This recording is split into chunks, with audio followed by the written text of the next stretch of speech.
automatik të theksuar stuhit e forta të erës, duke qenë se ndryshon edhe masa ajrore nga një masë e ftohtë që jemi aktualisht të premten dhe të shtunën futet masa e ngrohtë, pritet që në det të kemi dallgëzim të lartë, shpejtësia e erës të jetë mjaft e fortë, sidomos në det të hapur shkon edhe 80 apo mbi 80 km/h, duke sjellë probleme për trafikun detar.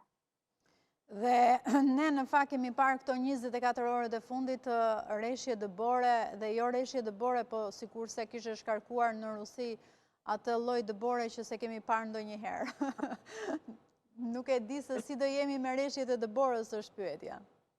Rreshjet e dëborës do jenë të pakta, do ketë nesër më shumë do të jenë momente me flok dëbore vetëm në juglindje, pasi veriu do jetë kryesisht e vrentur, po pa rreshje, do ketë mërkura, shumë pak rreshje dëbore, do jetë si dëbora që hidhet si për zbukurim, do thoja, dhe jo dëbor e cila mund të krijojë ndonjë stres. Parashikohet në fakt që të mos ketë shumë rreshje. Kjo javë do ketë rreshje me intensitete shumë të ulta,